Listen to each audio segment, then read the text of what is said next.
Gentlelady yields. I now recognize the Vice Chair of the committee, the gentleman from Mississippi, Mr. Guest, for 5 minutes of questioning. Thank you, Mr. Chairman. And before I begin my question, I have something I'd like to submit for the record.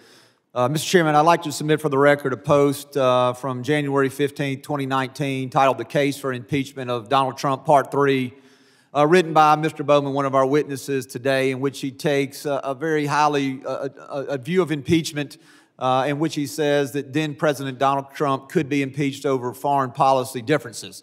And I quote from that article, it said, "Surely we can impeach a president for needless shattering a basket of good treaties and entire intricate web of foreign relations they support. Consider Mr. Trump's rolling destruction of America's foreign policy." And goes on to say there's powerful evidence that the framers included conducts damaging to the U.S. policy, a category of impeachable behavior. I think that contradicts the testimony that we've heard here today, Mr. Chairman, from Mr. Bowman, and so I would like to submit this article for the record. Without objection, so ordered. Thank you, Mr. Chairman. To our witnesses, thank you for being here today. We see the numbers on the southwest border continue to grow exponentially each and every day. As our attorney generals know, you are more aware of these numbers than we are because you deal with the after effects. Those 300,000 that came across the border just last month, many of those will end up in your communities. Your testimonies, as I've read them, says that your communities, your states, your cities, that you'll be responsible for housing, for feeding, for educating, for health care.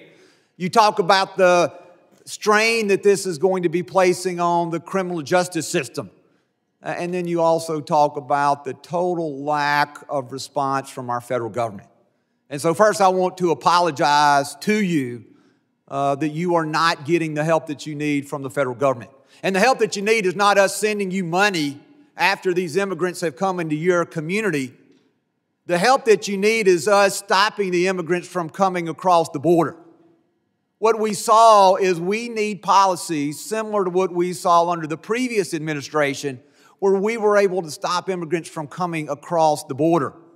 The last two witnesses on the other side try to place blame on this on the Republican Party, that we need to be doing more. And I know that our attorney generals know, and I hope those watching on television know, that this Republican Party has done our part. We have passed H.R. 2, the most comprehensive immigration package that has been made through at least the House of Representatives in decades, would substantially overhaul the crisis that we see. In addition to that, we passed our House Appropriations Bill dealing with Homeland Security. In that House Appropriations Bill, we added additional Border Patrol agents. We added merit pay bonuses for those agents who had been there for a while. We put money in the budget for technology. And we even said, hey, we got to get back to building the wall. Something that I think many of us will agree has to be a part of that comprehensive package. And so for my friends across the aisle who want to place the blame on Republicans that we haven't done anything, look at our bills that are sitting over there on Chuck Schumer's desk that he's not taking up in the Senate. As they continue to sit there, as they continue to fiddle, Rome burns. And you are having to deal with the aftermath of that. And so I have a question for you, and Marjorie Taylor Greene talked a little bit about this. We've repeatedly had the secretary here. He's come here time and time and time again. And every time that he's been asked a question by me and my colleagues, he has repeatedly said that our southwest border is secure. Regardless of the facts and figures and anything that statistically you show him where that is not the case, that is what he continues to hang his hat on, that this border is secure and that there is no crisis. Well, we know there's a crisis because you see it. And so my question here in the last just 30 seconds that I have, and I'm going to ask all four of our witnesses a very simple yes or no question. Do you believe that there is a crisis at the southern border, and is the border secure? So I guess I'm going to ask each of you two questions.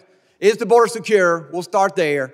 And the second one is, do you believe that there's a crisis? Attorney General Knudsen, we'll begin with you. Congressman, the southern border is absolutely not secure, and this is far beyond a crisis at this point. Similarly, it is not secure, and we have a crisis. General Bailey, The border is not secure in the crisis of historically epic proportion. and Mr. Bowman.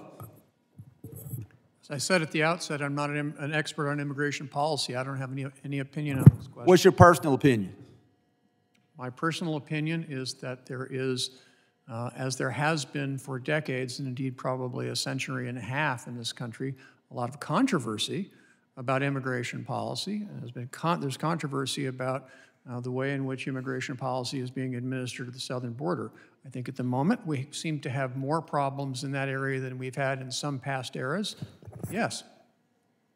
Thank you for your very politically correct answer. So with that, I yield back.